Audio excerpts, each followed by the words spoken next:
श्री महाप्रज्ञ गुरुवे नमः। ओम श्री महाप्रज्ञ गुरुवे नमः। अभी 4 डॉक्टर इकट्ठे थे।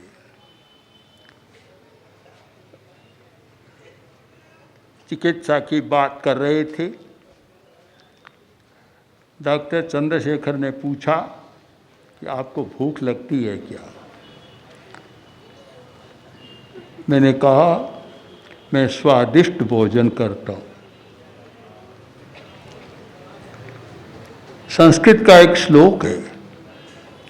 कवि ने प्रश्न पूछा कि स्वादिष्ट भोजन कौन करता है? उसने समाधान खोजा कि दरिद्रा एव भुंजते। जो दरिद्र आदमी है वह स्वादिष्ट भोजन करता है। धनी आदमी कभी स्वादिष्ट भोजन नहीं कर सकता। ये कैसे? देखिए, क्षुत् स्वादम जनयति। स्वाद कौन पैदा करती है? भूख पैदा करती है। और धनी आदमी इतना सारा खाता है कि भूख का पता ही नहीं लगता बेचारे को, तो उसको स्वाद का भी पता नहीं लगता। स्वादिष्ट भोजन तो गरीब आदमी, दरिद्र आदमी करता है। कड़ाके की भूख लगती है तो मीठा भोजन करता है। राजस्थान की प्रसिद्ध कहावत है कि भूख मीठी के लापसी। जो भूख में भोजन करता है उसे स्वाद का अनुभव होता है, और ज़्यादा खाता है भूख का पता नहीं, बस बढ़िया चीज़ सामने आती है खा जाता है, उसे पता नहीं लगता। तो दरिद्रता 2 प्रकार की होती है। एक तो वह है कि जिसको खाने को मिलता नहीं। एक स्वेच्छाकृत दरिद्रता। उपनिषद का एक बहुत सुंदर प्रसंग है कि एक बड़ा पहुंचा हुआ संत था, ऋक्व नाम था। ऋक्व बहुत पहुंचा हुआ संत। तो एक बार एक हंस और हंसिनी जोड़ा जा रहा था। बातचीत शुरू हुई तो हंसिनी बोली कि अभी वर्तमान दुनिया में जनक सबसे बड़ा संत है। जनक विदेश सबसे बड़ा संत है। हंस बोला नहीं, सही नहीं है ये। सबसे बड़ा संत है ऋक्व। ऋक्व। जनक ने भी बात सुन ली। क्यों? पशु की भाषा को भी बहुत सारे जो अंतर्ज्ञानी होते हैं वे समझ जाते हैं। तो ये बात सुनी और सोचा कौन है ऋक्व? कभी नाम भी नहीं सुना। पता किया कि मिथिला नगरी में ऋक्व नाम का व्यक्ति कौन है। तो पता करते करते पता चला कि वह आदमी है जो रिक्शा चलाता है। उसका नाम है ऋक्व। जनक ने सोचा कि रिक्शा चलाने वाला सबसे बड़ा संत है, मुझसे भी बहुत आगे है। लोग तो कहे जनक विदेह बड़े साधक हैं और मेरे पास आत्मज्ञान के लिए बहुत लोग आते हैं। और हंस ने कहा कि ऋक्व सबसे बड़ा संत है। अपने अधिकारियों को भेजा कि ऋक्व को बुलाओ। अधिकारी गए और बोले कि आपको महाराज जनक बुला रही है। बोला भाई मेरा कोई काम नहीं है, मेरा तो जनक से कोई काम नहीं है, मैं क्या करूँगा, मैं नहीं जाऊँगा। तो महाराज बुला रहे हैं। अगर कोई दूसरा होता तो 7 बार चला जाता, पर इतना बड़ा निष्क्रिय संत था कि मुझे कोई काम नहीं है।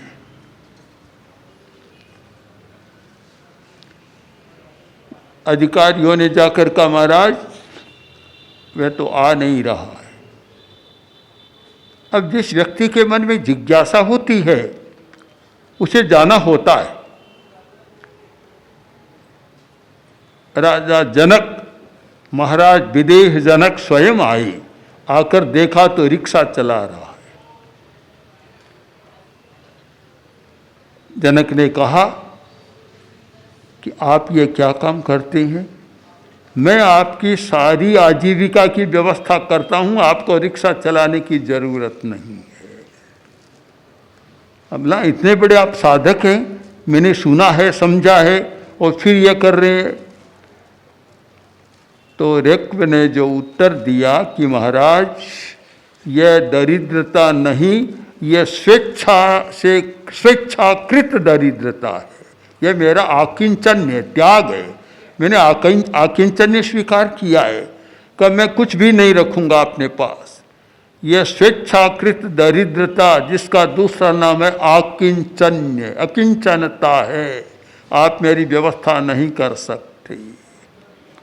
तो गरीबी या दरिद्रता दो प्रकार की होती है। एक तो अभाव के कारण होने वाली दरिद्रता, और एक त्याग के कारण होने वाली दरिद्रता। जिस व्यक्ति ने त्याग किया है वह दरिद्रता। तो ठीक मैं भी कह सकता हूँ कि जो दरिद्र है, यानी जो बहुत नहीं खाता, आहार का संयम है, बहुत थोड़ा खाता, इतना ही खाता है जिससे बस जीवन यात्रा चले, उसे भूख भी पास में रहेगी, भूख कहीं नहीं जाएगी। भूख दूर भागती है उन लोगों से जो बहु भूखते, बहुत ज़्यादा खाता है, भूख विदा हो जाती है। मेरा कोई सम्मान नहीं, भूख का कोई सम्मान नहीं होता, बस खाते ही चला जाता है। ऐसे लोग होते हैं खाने वाले। कि कोई घर में नई बहू आई तो सास ने कहा कि बहू रानी ध्यान रखना, क्या कि आज तेरा ससुर यजमान के घर भोजन करने गया है, तो वह आते ही लेट जाएगा, खाट पहले तैयार रखो, 1 मिनट की भी देरी नहीं होनी चाहिए, फिर वह खड़ा नहीं रह सकता। बहू बोली कि आपके यहाँ ऐसा होता है क्या? हमारे यहाँ तो दूसरा होता है। क्या? कि खाने जाता है पैदल, फिर लाया जाता है खाट में डालकर। तो भला इतना खाता है, उसका बेचारी भूख कहाँ रहेगी? भूख भाग जाएगी डर करके कि ये तो आदमी नहीं है, कितना खाता है। वह स्वादिष्ट भोजन नहीं कर सकता, वह संज्ञा भोजन यानी एक संज्ञा बन गई, मूर्छा बन गई, मूर्छा के कारण खाता चला जाता है।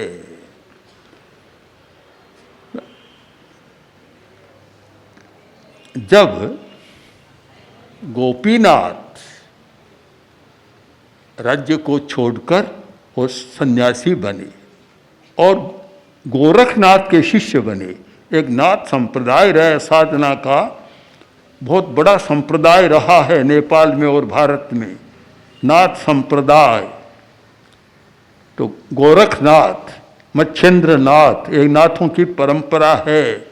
और हजारी प्रसाद द्विवेदी ने लिखा कि यह सायत नाथ की परंपरा, यह पार्श्वनाथ की परंपरा है। और एक आश्चर्य तो होता हमें भी कि तीर्थंकरों के पीछे ही नाथ शब्द बहुत लगा है। अजितनाथ, संभवनाथ, सब नाथ ही नाथ है। फिर पार्श्वनाथ है, महावीर के साथ नाथ नहीं है, और तो नाथ ही नाथ चली है परंपरा। तो बड़ी साधक परंपरा रही है नाथों की परंपरा। और हमारा भी निकट का एक संपर्क रहा है नाथ परंपरा से। राजस्थान में एक नोखा के पास टीला है जहाँ नाथ साधना करते थे, और उनके साथ प्रत्यक्ष कुछ परोक्ष हमारा संपर्क रहा है। और बड़ी साधना करने वाले अवधूत होते हैं। तो वहाँ दीक्षित हो गई। अब राजा दीक्षित हुआ, किंतु सन्यासी की परंपरा तो विचित्र होती है। गोरखनाथ ने कहा जाओ भिक्षा लाओ। बड़ा कठिन काम था। इधर तो राजा है, इधर भिक्षा लाओ, हाथ पसारो। गुरु का आदेश था भिक्षा लाने गए। अब भिक्षा लेने गए, हाथ में कमंडल उपात्र है, भिक्षा लेने। अब शहर के लोग तो जानते हैं कि हमारे राजा है, तो कोई तो रोटी नहीं देता, जैसे ऋषभ चरित्र का मिलता है कि रोटी नहीं देता, कोई तो मुक्ता लाता है, कोई रत्न लाता है, कोई कुछ लाता है, कुछ बना नहीं। आखिर राजमहल में गए, माँ सोचा कि आज माँ के हाथ से भिक्षा लूँगा, तो वह माँ के पास गए और कहे भिक्षा दो। तो माँ ने कहा कि मैं भिक्षा दूंगी, पर भिक्षा से पहले मैं 2-3 बातें कहना चाहती हूँ।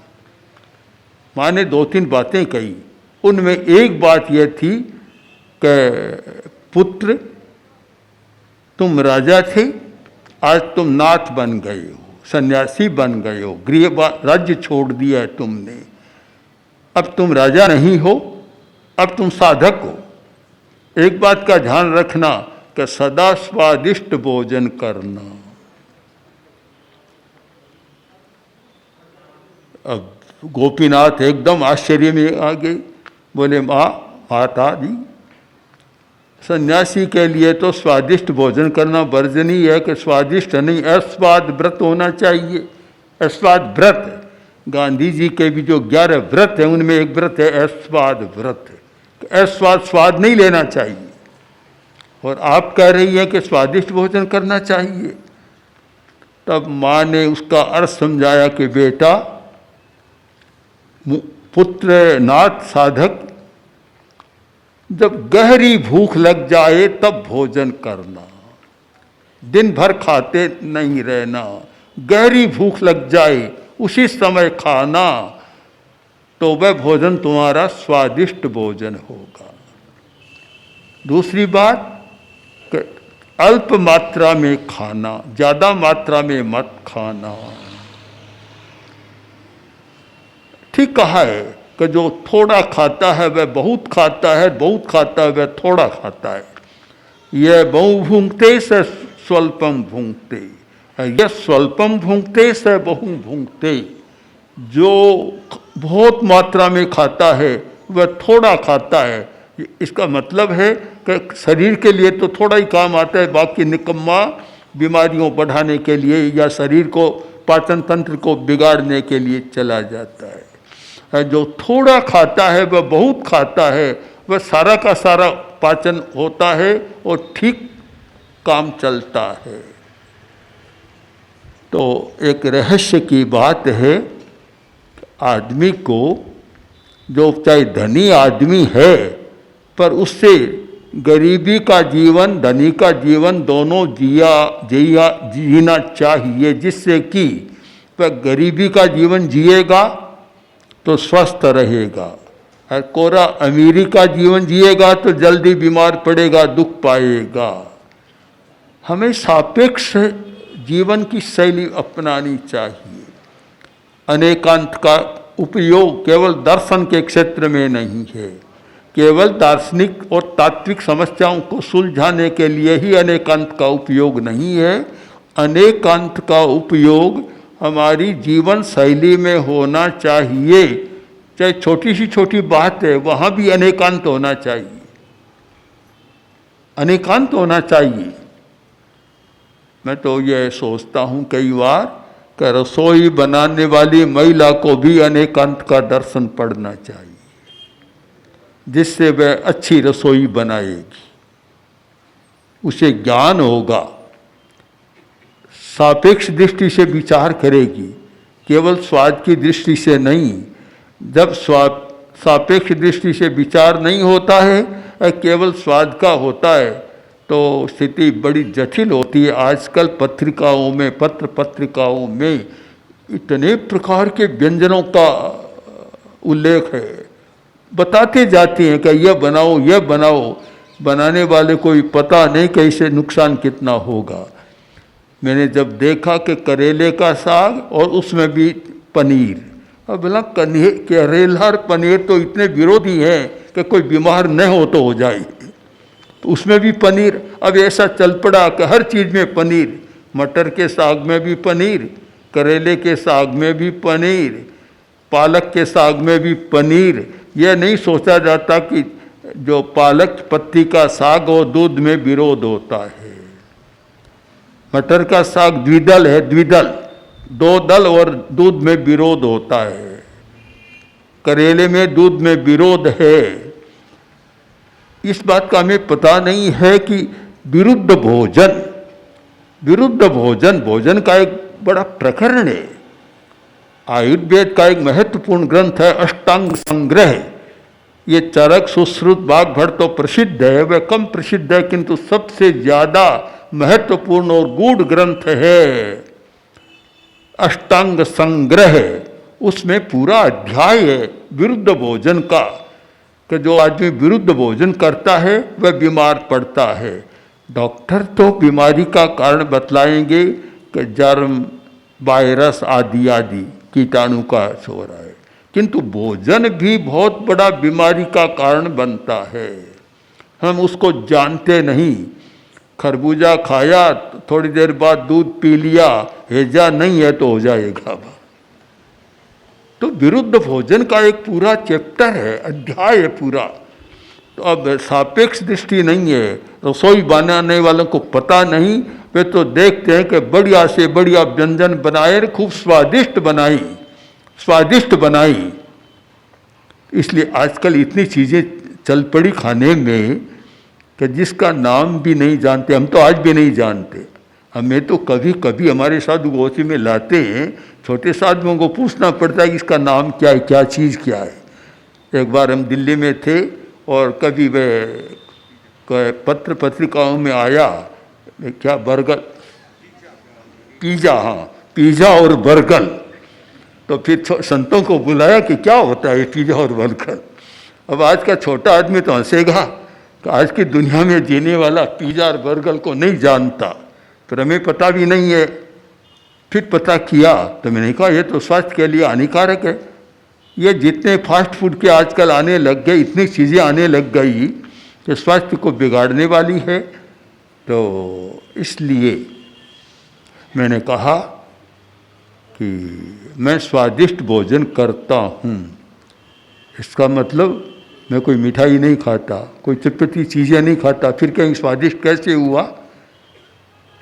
मैंने भी प्रयोग किए हैं और कराए हैं। शिविरों में, प्रेक्षा ध्यान के शिविरों में अनेक प्रयोग कराए। 10 दिन तक प्रयोग कराया कि रोटी यानी गेहूं की रोटी फलका और साग साथ में मत खाओ। साग खाना भी जरूरी है, फलका खाना भी जरूरी है। फलका अलग चबा कर खाओ, रोटी साग अलग खाओ। लोगों ने प्रयोग किया तो उन्होंने कहा कि गेहूं में तो बहुत स्वाद है, बड़ी मिठास है, उनको अच्छा लगा। और दूसरी बात है कि कोरी रोटी खाएगा तो चबाए बिना नहीं खा सकेगा, और साग के साथ खाएगा तो सीधा उतर जाएगा गले, ज़्यादा चबाने की जरूरत भी नहीं होती। तो ये एक अच्छा प्रयोग है कि हम स्वाद के लिए नहीं, स्वादिष्ट भोजन वह है कि जो भूख के अनुरूप खाए और भूख अच्छी लगे। तो मैंने तो ये कहा कि भूख भी अच्छी है और नींद भी अच्छी है। नींद तो ऐसी है कि एक बच्चे जैसी नींद आती है। अभी बहुत बार होता है कि महाश्रवण आते हैं, हमारी बात शुरू होती है और 5 मिनट बाद बीच में ही नींद आ जाती है।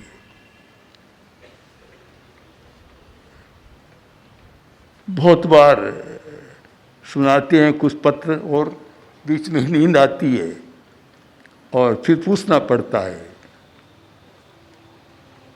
तो भूख और नींद दोनों का भी संयम, और तो सबसे अच्छा है कि आपके दिमाग में कोई तनाव नहीं है, आहार का संयम है, बहुत सीमित खाते हैं,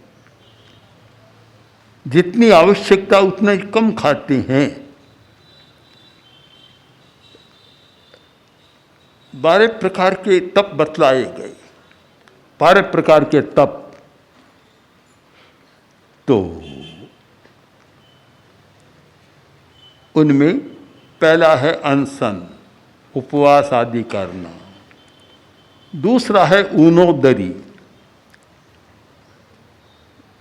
ऊनोदरी में उपवास की अपेक्षा, एक अपेक्षा से, सब बात सापेक्ष होती है, ऊनोदरी को ज़्यादा महत्व देता हूँ। उपवास तो महीने में 1 कर लिया, 2 कर लिया, 4 कर लिया, कुछ एक अंतर करते हैं। रोज़ तो उपवास होता नहीं, रोज़ तो अनशन ही होता है, फिर संथारा ही होता है, कर लिए। ऊनोदरी तो प्रतिदिन हो सकती है। आचार्य भिक्षु का एक वाक्य इतना आकर्षक रहा और मैंने उसको एक तरह से आचरण में पढ़ा। ऊणोदरी में गुण घना, छोटा सा वाक्य है, ऊणोदरी में गुण घना। ऊणोदरी में बहुत गुण है। आयुर्वेद का सिद्धांत है, ऊणोदरी की व्याख्या आयुर्वेद में बहुत अच्छी मिल जाती है कि जितनी भूख है उसका 4 भाग कर लो, 2 भाग तो खाओ, 1 भाग पानी के लिए, 1 भाग हवा बनेगी, हवा के लिए छोड़ दो। आधा खाया तब तो अफारा नहीं आएगा, आंटें नहीं फटेगी, क्योंकि आधा खाया तो फिर पानी पिएगा तो भी अफारा नहीं आएगा, और वायु बनेगी तो भी अफारा नहीं आएगा। हमने एक छोटे संतों को ये बता रखा है कि उन्होंने भी कर लिया अपनी भाषा में,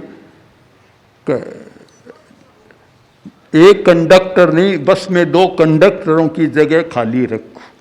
कंडक्टर आकर बैठेगा बस में तो 2 की खाली, 1 हवा कंडक्टर और 1 पानी कंडक्टर, 2 की जगह खाली रखो, तब तो बस ठीक चलेगी। कंडक्टर की कुर्सी पर कोई आकर बैठ गया तब कैसे होगा? और बहुत लोग कंडक्टर की कुर्सी खाली नहीं रखते हैं, वे कहते हैं ना कि भोज हो रहा था और भोज में काफ़ी परोसा गया, बढ़िया बढ़िया चीज़ें, लोग कहते हैं माल ताल परोसा गया। अब एक आदमी बोला बस बस अब नहीं, इतने में कोई आदमी मलाई लेकर आया, कटोरी में मलाई थी, परोस रहा था, तो उस दूसरे को परोसा, उसको छोड़ दिया। उसने कहा मुझे क्यों छोड़ा? कहा आपने कहा बस। अरे तुम समझते नहीं हो, बस में कंडक्टर की कुर्सी तो खाली रहती है, लाओ इसको भी। तो फिर एक इस प्रकार की जहाँ भावना ऊनोदरी नहीं कर सकता, वह अच्छा नहीं होता। एक बहुत अच्छा, इधर तो हमारा तप है, निर्जरा होती है, धर्म होता है, ऊनोदरी करना बड़ा तप है। जो लोग उपवास करते हैं, एकांतर करते हैं, बरसी तप करते हैं, उनको भी ध्यान दे, एकासन करते हैं, उनको भी ध्यान देना कि एकासन तो किया पर इतना खाया कि 2 आसन से भी ज़्यादा काम हो गया। वह कोई एकासन नहीं होता। राजस्थान में श्लोक चलता है कि किसी ने एकादशी की तो इतना खाया कि करी थी एकादशी पर द्वादशी की दादी है, एकादशी की पर द्वादशी की दादी हो गई वह।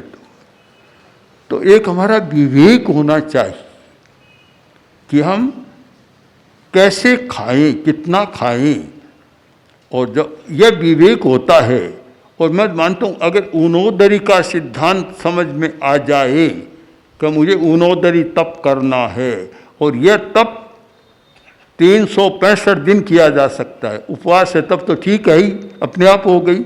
जिस दिन भोजन करे, कोई उपवास तो करने वाले कम करते हैं, वर्ष में 2-4 कर रहे हैं, कभी कर लेते हैं, कुछ लोग ज़्यादा कर लेते हैं, पर खाए उस दिन ऊनोदरी करे। ऐसे लोगों को देखा कि जब उनसे कहा गया कभी ऊनोदरी करो, कि ऊनोदरी हमसे नहीं होती, उपवास पचका दो, ऊनोदरी नहीं होती, तब तो लगा कि शायद ऊनोदरी उपवास से भी ज़्यादा कठिन तप है। तो हम ये अपनाएं। फिर मैं उस बात को दोहराऊं कि हर आदमी को चाहे कितना ही बड़ा धनी हो, उसे भी गरीबी का जीवन जीना चाहिए।